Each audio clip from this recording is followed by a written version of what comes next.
चलिए अब आगे बढ़ते हुए उत्तराखंड की पुष्कर सिंह धामी सरकार ने 4 जुलाई को 4 साल पूरे होने वाले हैं और बतौर सीएम पुष्कर सिंह धामी को काम करते हुए 4 साल हो गए।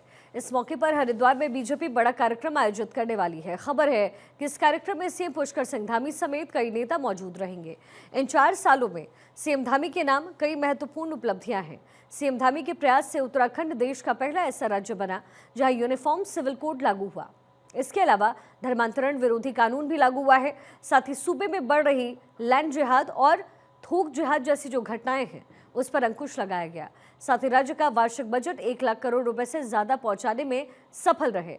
हरिद्वार, पंतनगर, सतारगंज, कोटद्वार में औद्योगिक क्षेत्र के रूप में विकसित किया है। वहीं सीएम धामी के बतौर मुख्यमंत्री 4 साल का कार्यकाल पूरा होने पर बीजेपी प्रदेश अध्यक्ष महेंद्र भट्ट ने अब दावा किया कि मुख्यमंत्री पुष्कर सिंह धामी प्रदेश में एनडी तिवारी का सबसे लंबे कार्यकाल वाला मुख्यमंत्री बनने का रिकॉर्ड भी तोड़ेंगे। उन्होंने कहा कि धामी के नेतृत्व में बीजेपी 2027 में भी लगातार तीसरी बार सरकार बनाएगी। भट्ट ने कहा है कि सीएम धामी के 4 साल पूरे हो गए हैं और वो अब राज्य के सबसे लंबे समय तक सेवा देने वाले मुख्यमंत्री बनने की ओर अग्रसर।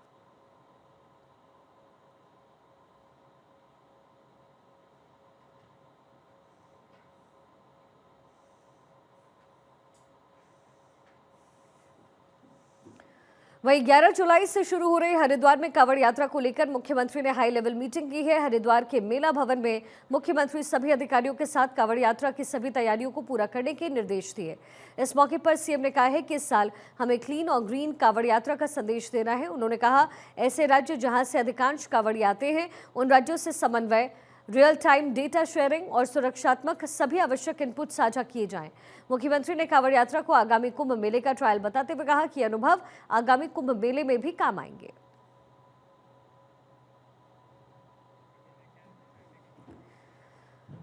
रुड़की की सिविल लाइंस कोतवाली क्षेत्र की डिफेंस कॉलोनी में उस वक्त हड़कंप मचा जब एक पूर्व सैनिक ने खुद को गोली मारकर आत्महत्या की। घटना की सूचना मिलते ही पुलिस मौके पर पहुंची और मामले की छानबीन शुरू की। मृतक की पहचान कुलदीप त्यागी के रूप में हुई है। कुलदीप त्यागी डिफेंस कॉलोनी में अपने परिवार के साथ रहते थे। आपको बताया ये भी जा रहा है कि उन्होंने आज सुबह अपने घर में रखी राइफल की नली को गर्दन के पास लगाकर ट्रिगर दबा दिया। गोली चलने की आवाज सुनकर परिजन दौड़कर कमरे में पहुंचे तो वहां का मंजर देख उनके होश उड़ गए। कुलदीप त्यागी का शव लहूलुहान हालत में कमरे के अंदर पड़ा हुआ मिला। घटना की सूचना मिलते ही क्षेत्र में सनसनी फैल गई और मौके पर लोगों की भीड़ जमा हो गई। पुलिस के मुताबिक मृतक कुलदीप त्यागी ने कुछ साल पहले सेना से वीआरएस लिया था। मामले की जांच हो रही है और शव को पोस्टमार्टम के लिए भेजा गया। थाना रुड़की का मामला है जो आप जानना चाह रहे हैं। तो पुष्टि हुई है कि जो कुलदीप सन ऑफ ओमकार हैं, ये आर्मी से रिटायर्ड हैं, 62 ईयर इनकी एज है और शायद कुछ मानसिक तनाव या ऐसा कुछ जो परिजनों का कहना है। तो अभी दोपहर के समय इन्होंने अपनी खुद की जो लाइसेंसी वेपन है उससे सुसाइड किया है। बाकी एफएसएल टीम वहाँ पर पहुँची है। घटनास्थल का एक बार प्रॉपर्ली हम नक्शा नजदीक करेंगे और बॉडी को पोस्ट। तो देखिए, एक तरफ उत्तराखंड में मानसून ने दस्तक दे दी है तो वहीं दूसरी तरफ काशीपुर में अतिक्रमणकारियों के दरवाजे पर प्रशासन के बुलडोजर की चेतावनी गूंज रही है। गेबिया नाले को अतिक्रमण मुक्त कराने के लिए प्रशासन एक्शन में है। सालों से जल भराव की समस्या से जूझ रहे काशीपुर शहर को राहत दिलाने के लिए प्रशासन ने अब कमर कस ली। शिकायतों और सूचनाओं के आधार पर गेबिया नाले पर हो रहे अतिक्रमण को चिन्हित कर हटाने की कार्रवाई शुरू हुई। आज प्रशासन की टीम ने नाले का निरीक्षण किया है। कई स्थानों पर अतिक्रमण को चिन्हित किया गया और बाकी स्थानों को जल्द चिन्हित किया जाएगा। प्रशासन की ओर से स्पष्ट संदेश दिया गया कि यदि अतिक्रमणकारियों ने स्वयं अपने निर्माण नहीं हटाए तो बुलडोजर से हटा दिया जाएगा।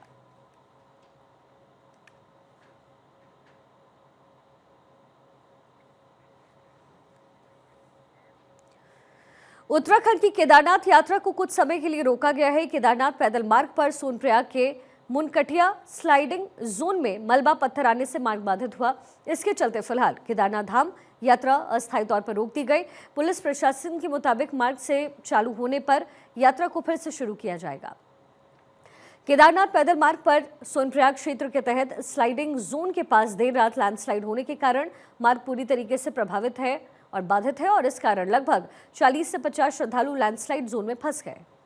लैंडस्लाइड की सूचना मिलने पर एसडीआरएफ ने रेस्क्यू शुरू किया है और यात्रियों को निकालने का काम चल रहा है। इसके अलावा स्लाइडिंग जोन क्षेत्र में गौरीकुंड से वापस आने वाले कुछ यात्री फंस गए, जिनको एसडीआरएफ टीम की ओर से रेस्क्यू कर सुरक्षित सोनप्रयाग लाया गया।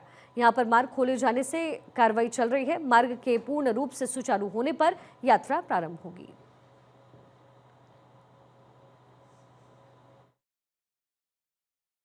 रात को ज़्यादा बारिश होने के कारण ये रात को ही गिरा था और इससे पहले जो हमारा मुनकुटिया जोन में है वहाँ भी काफ़ी मलबा गिरा था। तो उसकी मलबा साफ कराने के बाद और उसके बाद हम आगे निकले तो आगे यहाँ जो ये पुरानी छोटी पार्किंग है यहाँ पे भी काफ़ी मलबा गिरा है। अभी भी जेसीबी लगी हुई है। तो रेस्क्यू करीब जो है 1500 से 2000 के बीच जिनके द्वारा यात्रा की जा चुकी है और कुछ जो जाने वाली यात्री हैं 15 से 2000 के बीच में इनके हमारे द्वारा रेस्क्यू किया गया है। हर जगह हमारी फोर्सेज है, सुरक्षा की दृष्टि से फोर्सेज लगी हुई है और उस हिसाब से हम लोग जेसीबी थोड़ी रास्ता चौड़ा कराने के बाद फिर यात्रा सुचारू रूप से चालू करवा दी जाएगी।